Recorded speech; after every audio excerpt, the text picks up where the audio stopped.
Baseball, basketball, and football. This is True Sports, a TrueChat original podcast with your host, Caleb Spinner. March Madness has an entirely different meaning. Last week, a global epidemic put a stop to every major sporting event until further notice. This includes both NCAA basketball tournaments, the MLB's opening day, and the remainder of the NHL season, among others. How did this escalate so quickly? What's the severity of the virus here in the U.S.? What will happen after the disease passes? Our answers to those questions and more, plus breaking NFL free agency news today on True Sports. Joining the show to talk about the virus and how to keep you and your family healthy is my very own mother, Ellen Spinner. Ellen is a certified nurse practitioner and the founder of General Care Health Center, a women's health practice in nearby Mechanicsburg, Ohio. Ellen received both her bachelor's and master's degrees from The Ohio State University and sees patients from all over the state every day. Thanks for joining us and welcome to the show, Mama. Thank you. It's an honor to be here. I tell you, when I was looking for foremost authorities in everything health, I didn't get past your name. So I thought it was fun to have you on the show. And I'm not saying that because you just agreed to buy me lunch at all. That's not the secret motivation for this. Whatever it takes to keep my ratings up in your world, son, I'll do it. Foremost authority, I would not quite go that far, but I am definitely in the know to protect myself, my patients, my family. So I'm happy to share some good information with you guys today. JD, we know you're also here as well. We have adhered to the policies given by the federal and state governments. We are not in the studio today. We have the mobile recording unit out. JD is at home. I am at mom's office. I will be recording from the house until further notice. We're trying to minimize our social interactions, make sure everybody's doing what they're supposed to, staying away from people not spreading this disease. We will keep having episodes going up every Wednesday, so don't worry about that. So JD, how's everything in your world on quarantine? I'm a very social person, so it's really weird for me to not be out with my friends or with my family or at the gym or anything like that. So being stuck inside has really allowed me to become better at video games. I've been grinding a lot of Call of Duty lately, so it's going to be like that for the next couple weeks.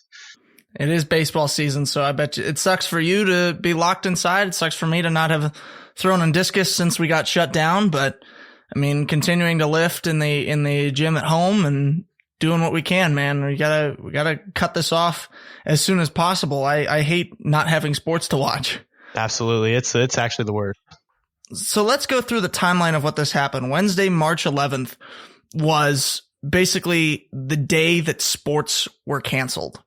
Everything went away. It started off with the Jazz. They played the Thunder, I think is what it was. And that game got canceled. Thunder's team medical advisor came out on the floor. He was rushing. He was waving his hands, ran right up to the referees, told them they needed to stop the game, and in which they did. Shortly after that, fans were frustrated, and pretty soon the Kings and Pelicans game got canceled as well, and games all throughout the league that were supposed to be playing on that day got canceled. And then the big news that Rudy Gobert, the big man from France who plays on the Utah Jazz, tested positive for the coronavirus. That was a huge revelation that caused everything to go into shutdown. The NBA suspended its season until further notice. Other leagues followed suit. The NHL canceled the last 4 weeks of their season, and everybody started canceling. MLB pushed their opening day back at least 2 weeks, if not more. Right now they've canceled the season. Everybody's canceled their season until further notice with this disease. Personally, I think this is a huge overreaction. On the side, I admit I'm frustrated. I was frustrated. My initial reaction was, why are we canceling sports? This disease is not a big deal. It's not a problem. Let's just continue with life as we know it. It's not a big deal unless we make it one, right? But then as I step back and I take a breath, yes, my sports are canceled. Yes, March Madness is gone. What's the smartest move here? Is it smart to cancel sports no matter how much I love them? Is it the smart move to keep people away from each other when this disease is going on? Yes. There are people. I'm 18 years old. I am a healthy kid. This disease right now, from what studies are showing, says that it's not as big of a threat for me as it is somebody who's 78 or my grandmother, my great grandmother, who's 99 years old in Cleveland. This is a life-threatening disease for them. And so I had to take a minute to realize there are people that could be affected by this. There are fatalities of this. This is a big deal. I'm proud of you for having that epiphany. And that's an evolution that I think many people are finally progressing through. It did initially seem like perhaps overkill to cancel so many important not only sports events, but cultural events as well. However, as a society, as a nation, we have to be conscientious. We have to be responsible in what we're doing. And thankfully, we have, Italy is probably our best example. So I'm going to use that one. We have other developed countries like Italy who are helping us learn what to do better. We seem to be a few days behind Italy's path through COVID-19, and we want to do the right thing for American citizens and for the world, and that is to respond as responsibly as possible. So you hit on a very good point, Caleb. Athletes, especially professional athletes, the NBA, all these baseball players, athletes are in general a very healthy population. Praise the Lord. So are you. So is JD. So are most people who are going to get COVID-19. We may have mild symptoms. Actually, people may have no symptoms at all. People may have already been positive for COVID-19 and not known it. So it isn't that NBA players are all going to make each other sick if they play basketball against one another and spread the virus. That isn't it at all. The bigger risk comes in, where do those players potentially carry that virus? Let's look at a very easy example. On the last day of school before spring break, you and JD played remarkably well in the staff versus students basketball game. I wouldn't call 2 points remarkably well, but you did some good boxing out. You did a great job. JD scored some good buckets. It was fun as a parent to watch you guys. It was awesome. As a healthcare provider watching you guys, I wanted to cringe because so many people are out there on the floor sweating, coughing, boxing out. It's a physical sport. It was fun to watch. Here's what I want you to think about, though. Knowing all the contact that happened in that sport between staff and healthy teenage students. What if somebody on that court was carrying COVID-19? What if somebody was carrying the coronavirus, hadn't yet become symptomatic, but was carrying it and thereby could spread it to other people? Not a single person on that court looked sick that day. But think about how many students and staff were there. Think about how much physical contact and, yes, potentially respiratory droplets contacts. That just happens with physical sports. Think about where all of the people who were on that court that day went afterward and for the next few days. Think that's the bigger deal. That's the part where you don't know if your principal, your teachers went home to immunocompromised people or elderly people. How many students went on to spend a fun weekend and might have been in contact with people with asthma or COPD or just compromised lung conditions. That's where the bigger risk is. And that's why I think it was very responsible to quickly cancel tournament games and to quickly, disappointingly, have to cancel so many things. It's not that the people who are playing those games were at potential risk. It's more that we come into contact with so many other people and we can spread that virus without even knowing it or meaning to.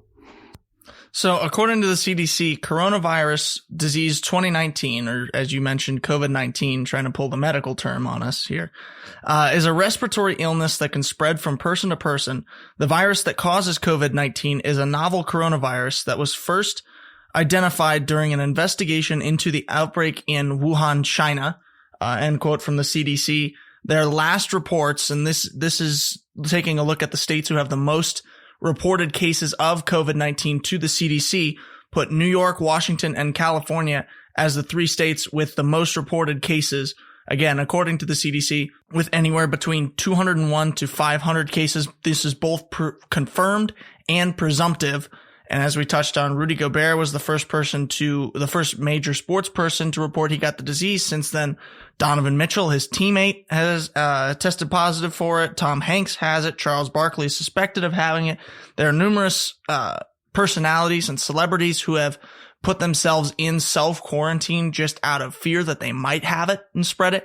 JD, what are your thoughts on this major disease and pandemic? Well, I thought it was overkill at first until I really sat back and looked at it. You know, the reason that we are so worried about it right now is because it's unknown to us. We've never seen anything quite like this before. So it's better to be over-prepared than to be under-prepared and be completely caught off guard by it. But it's a really big deal. And especially when we saw the first athlete get it, because we kind of just assumed that these athletes are the best people in shape And to see that they're even vulnerable to getting it, that kind of, now we look at the people who are, in worse shape or have respiratory issues, who are very vulnerable to it. Now we see that they are at a higher risk of getting it. So I think the quarantine is still a little overkill, but I would much rather be over prepared than be completely taken off guard by it when it does come.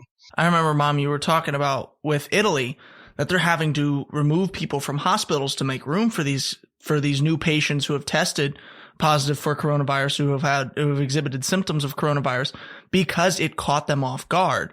And to now look at what the United States has done, it seems like we've looked at them, said we don't want this to happen, and we've taken all the precautions as possible here. I'm going to translate it into sports terms for you. What Italy did is your zone. All right, let's say the basket is your immune system, or is you infecting you. The disease is the offense, and the country is the defense. All right, Italy went into a zone. They prevent some of it, but because you're not focusing on one player at a time or one aspect at a time, you allow certain times where the disease will get past you. You allow certain times baseline drives where you can get to a layup. You allow different holes in your defense. Britain, who cut off the world for people over 70, but have life as usual for younger people who are healthy, they're still able to go to schools. They're still able to live life, have social interactions, dine in at restaurants. They're in a half-court press. The disease is allowed to go around freely for a little bit of time until you cross that boundary. Then it's all right, man up. We're going to stop you here. There's no way you're going to get past us here. U.S. went into a full court press. All right, we're stopping everything. We're going, as soon as you throw that ball in the court, we're stopping you. You're not getting here. We shut down everything. I like that clever analogy. That is accurate to some degree. So way to go with that thought process. Here's the overall take home. And this may sound a little bit morbid as I say it, but the concept that the United States is going after is really buy some time for the hospitals. As we found out in Italy, for example, again, people who needed respiratory support, we're talking emergent respiratory support, like respirators, like breathing treatments, like oxygen, people who needed those emergent life-saving interventions were denied them in some cases simply because there weren't enough hospital beds and there weren't enough ventilators. So the concept here that the United States is doing with our full court press is to say, listen, we realize many people are going to do fine with this virus and a smaller percentage are going to need life-saving respiratory support. However, if we put on our full court press and say, we are going to slow this down as much as possible, we are going to decrease exposure in the most radical ways that we can, then what that's going to do is just simply put, slow the spread of exposure.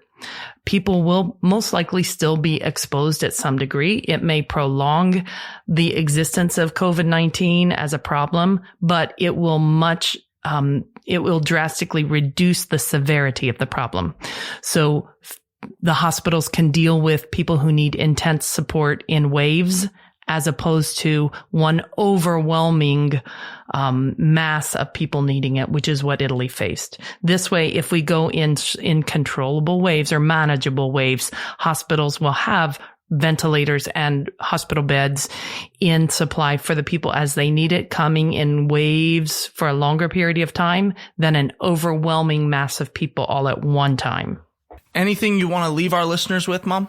There is actually. I know that your listeners are predominantly sports fans and to a large degree athletes. So I want to hit on two things. One is from an emotional standpoint, it is tough for young, healthy people like you and JD to be patient and to stay optimistic. It is hard to have cabin fever when you want to be out and active. So a big piece of advice is continue to stay healthy. There are some clever challenges you can do to find workouts at home. You can throw a discus at home, by the way. You can do all kinds of things at home without needing a gym necessarily. You can, with social media and with electronics, we can stay in contact. We find clever ways to challenge your physical fitness. All of us will fight every single virus we're encountered with better if we continue to rely on the trusted advice for wellness. get plenty of sleep, hydrate well, eat healthy fruits and vegetables and protein, exercise when we can. These are things that will all naturally bolster our immune function and help us battle with a full court press every single virus that we come into. But especially your athletes, please, though there are disappointments, remember that victories happen in the off season. Right now, this is a forced off season for everybody. It's an opportunity to grow stronger. It's an opportunity to read more, pray more, talk with each other, keep each other positive right now. It's very important. Say thank you to healthcare providers who are on the front line right now, and just keep each other positive and do everything you can to keep your bodies physically strong and well. Well, we appreciate you coming on, telling us more about the coronavirus. Great having you on. You taught us a lot about what this disease is. When we come back, big news regarding NFL free agency. Can't wait to break it down all for you. Keep it right here on True Sports, and we'll be right back.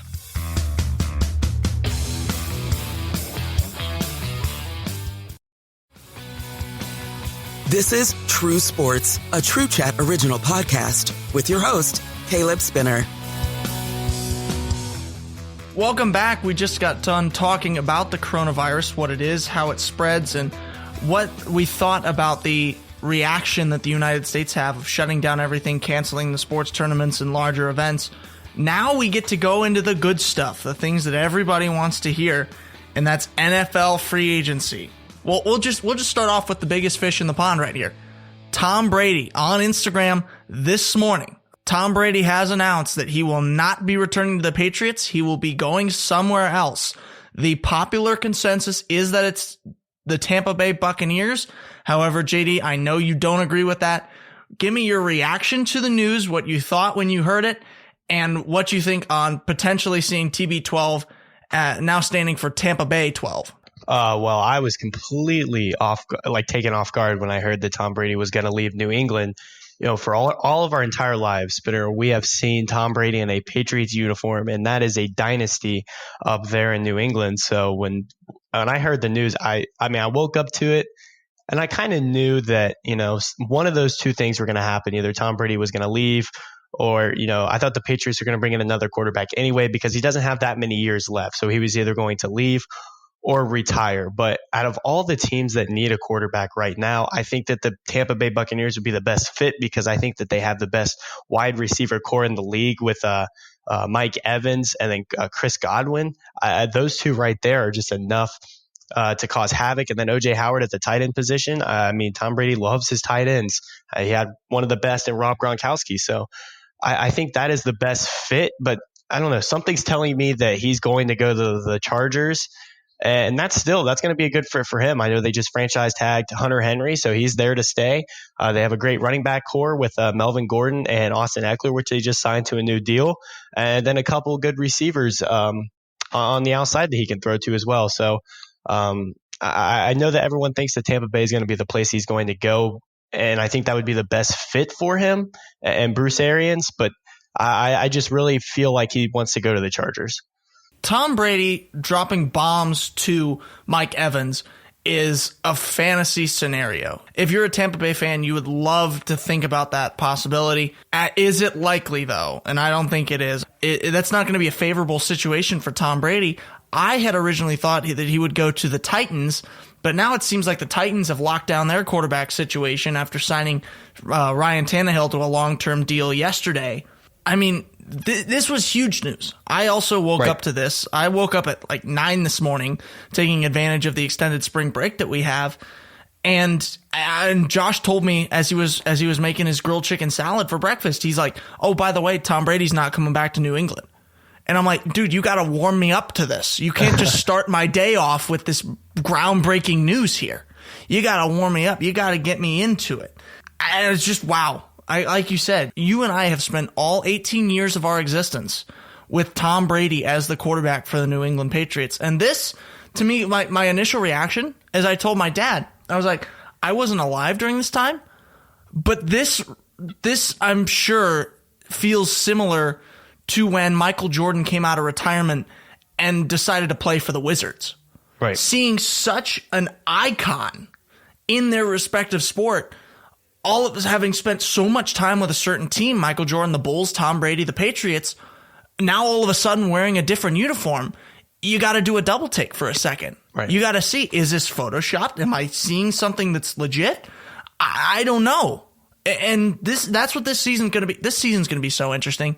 The CBA just got voted in. Tom Brady's on a different team. Derek Carr is no longer the face of the Raiders. You've got now Marcus Mariota, who just signed. There are so many changes already. That's why I want this coronavirus to be over as soon as possible so we can get on to the NFL season. Gosh dang it, now the Browns are finally good. Come on. Well, it's supposedly good. This is what we thought last year as well. The Browns always, here's the thing about the Browns. Like when we said it last year when they got OBJ and they got Kareem Hunt, everyone was like, they're the Super Bowl contenders, man. No one's going to beat the Cleveland Browns. And they come out and have yet again another losing record. There just always seems to be a piece that doesn't fit within the Browns organization. And I know they just added Austin Hooper, and I know they added a great offensive tackle in what's his name, Jack Conklin, I believe. Yes. Yeah. So, they've added great pieces. They have everything there that they need to win a Super Bowl.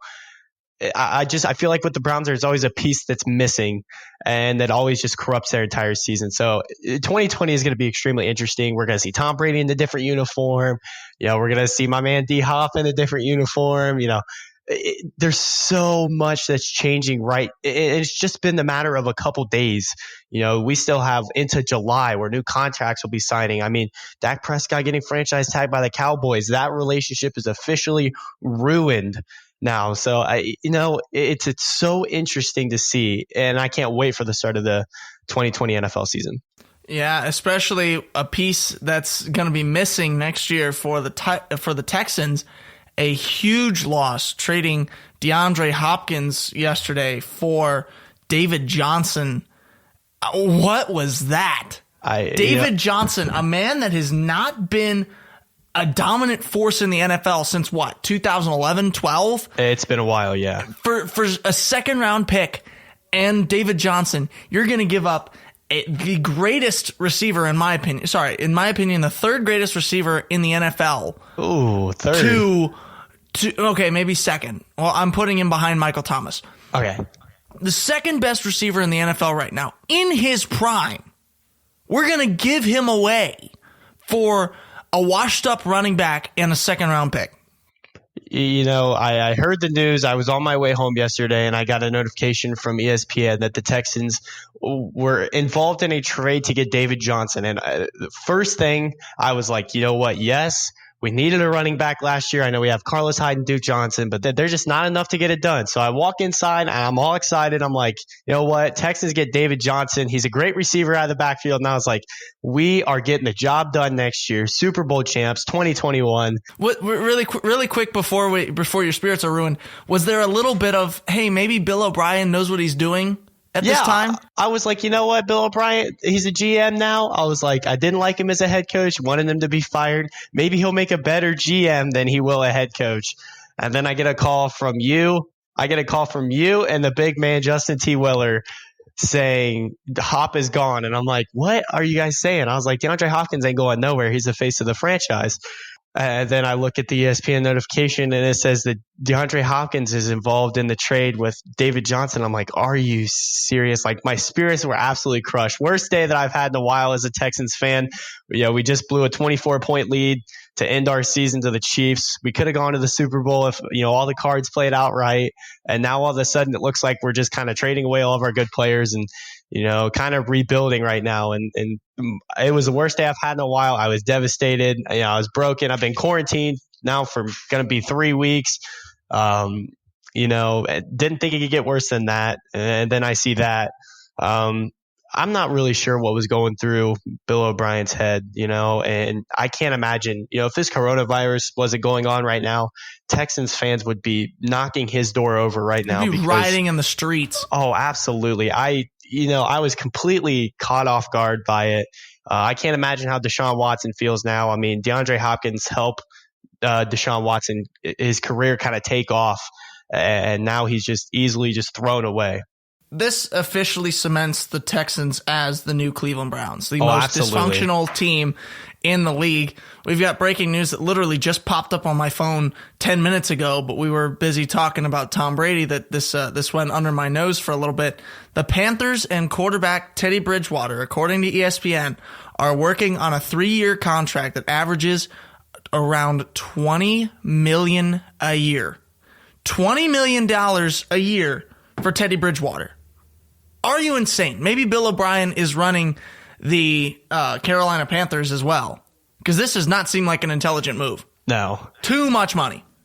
He hasn't gotten a chance to really prove himself a lot in the NFL. I know there was he has been banged up with injuries a little bit. He's always kind of played in the shadow of Drew Brees. But I think with Drew Brees' absence this year, he did a really good job of kind of stepping up into that role. But, you know, $20 million a year is for a quarterback is not a terrible amount. You know, I think the Vikings just paid Kirk Cousins, $118 million, and he's kind of hot garbage as well. So I don't think the $20 million is that much, but I am kind of shocked that Teddy Bridgewater is receiving that much. And then to go to the Carolina Panthers, I mean, I just don't see, other than Christian McCaffrey, I don't see a lot of weapons out there that Teddy Bridgewater is going to be able to use in his first year. Because that's really valuable, especially for a young quarterback. You need to put guys in there around him that are going to help him kind of make the transition easier. And other than Christian McCaffrey, I just don't see anybody out there in Carolina that's going to help make that transition easier for Teddy Bridgewater. TrueChat's mission is to educate people by providing honest, open, and respectful conversations. If you think we're not upholding this mission at any time during today's episode, email your grievance to ethics@truechat.org. That's ETHICS@truechat.org. Stay in touch with TrueSports by visiting our website, TrueSportsPodcast.com, and by following @TrueSports_pod on Twitter and Instagram. Before we continue today's show, we're going to take a minute to hear from one of our sponsors.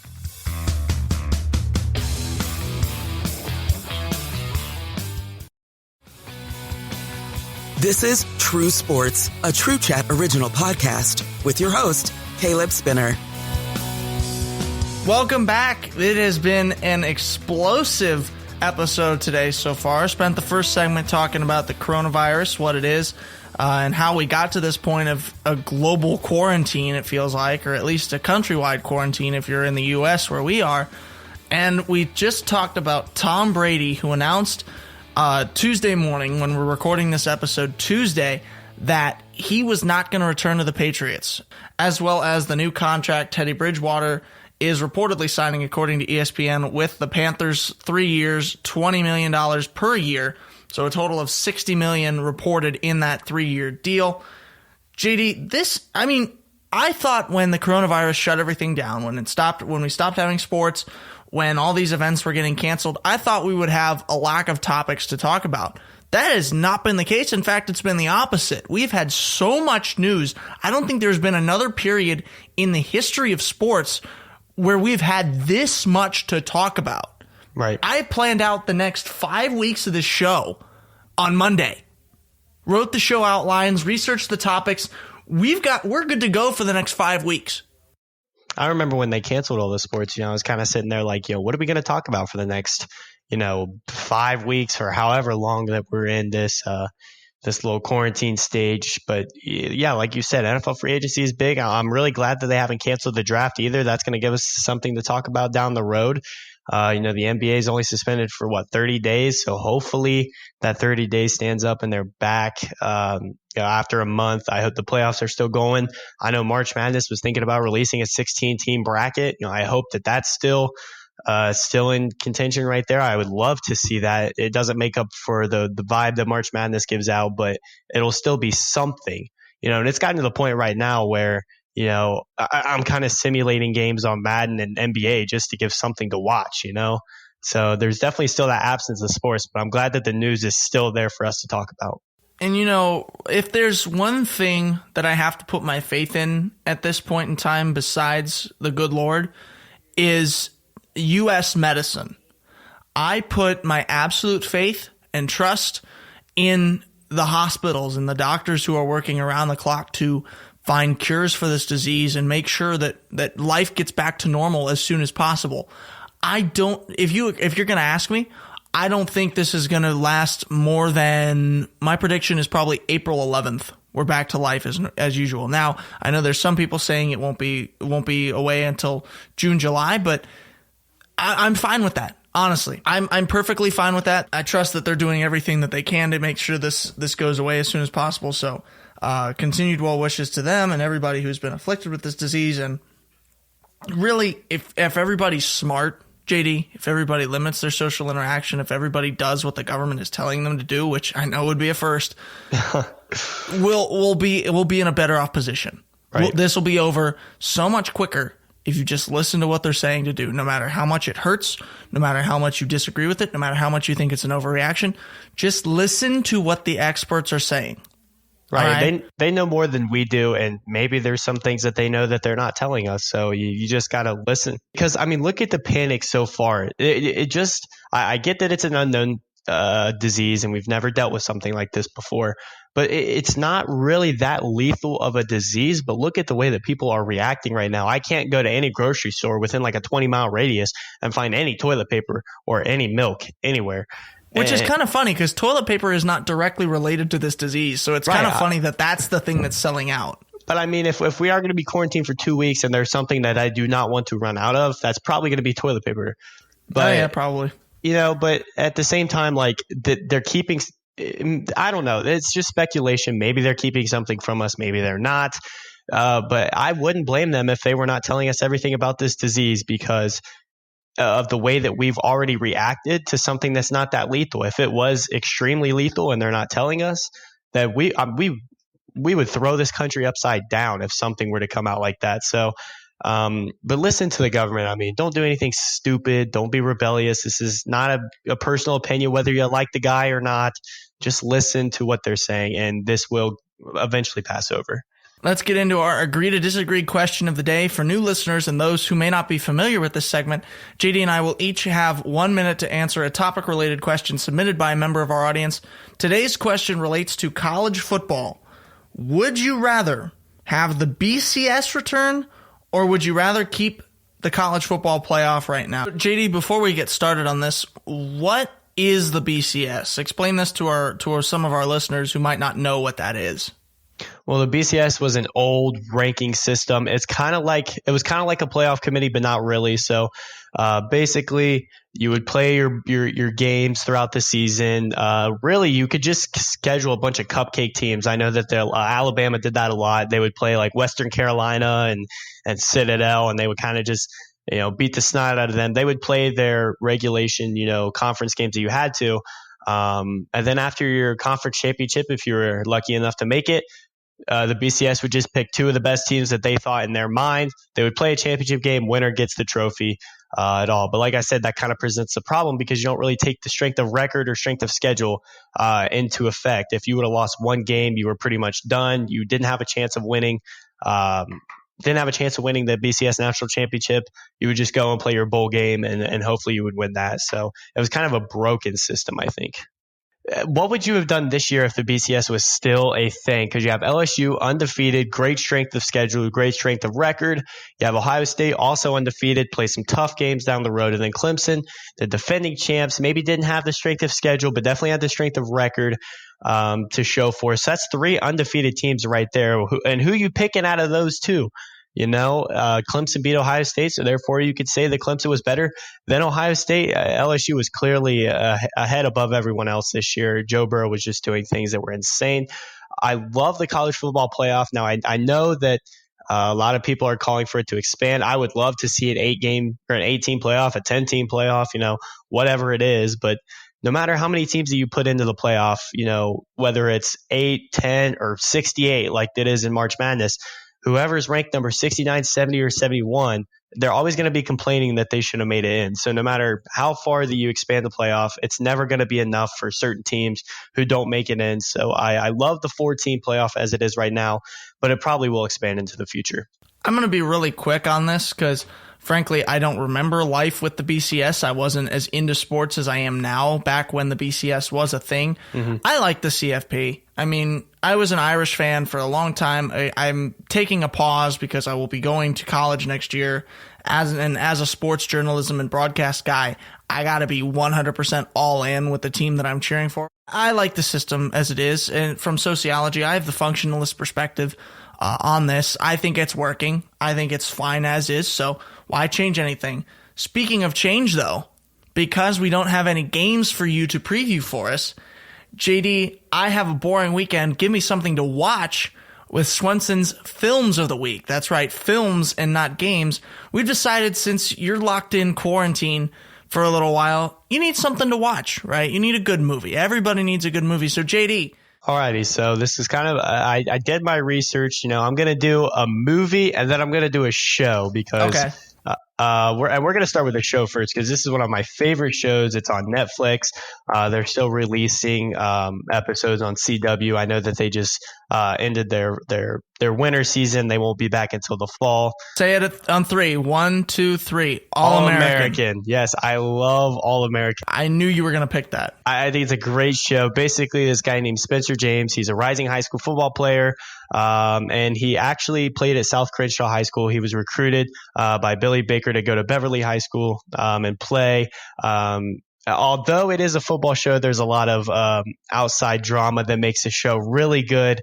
I know there's a lot of he comes from Crenshaw, so there's gang violence in it. There's a lot of gang wars. There's a lot of outside family drama and stuff as well. So it's definitely a good. It got 96% on Rotten Tomatoes, which is just very good for Rotten Tomatoes. Yeah, you have been talking about this show nonstop at school. It's almost ridiculous. So maybe this is the time I check it out. My brother Josh has been wanting to see it for a while, so maybe we'll check it out. But let's face it, it's a CW show. There's going to be some outside drama. Right, absolutely. It's also on Netflix. The first 2 seasons are, so definitely watch that. And then a good football movie to watch. You need something inspirational at a time like this, because I'm sure a lot of people are down, you're quarantined, no sports on. So I'm going to give When the Game Stands Tall. I think that's a great movie. It was made in 2014, I believe. It's a great inspirational movie. You're going to get you're going to feel inspired by it. It's a great comeback story about the De La Salle Spartans.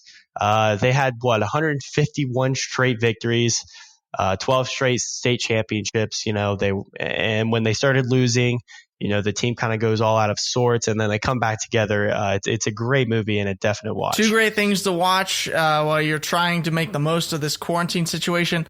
I would personally recommend the show Lucifer and the movie Spencer Confidential with Mark Wahlberg on Netflix. Let us know your thoughts on today's episode on social media at TrueSports_pod. Also, make sure you visit TrueSportsPodcast.com to listen to previous episodes of the show and to read the True Sports blog. New articles of the blog will begin being posted shortly.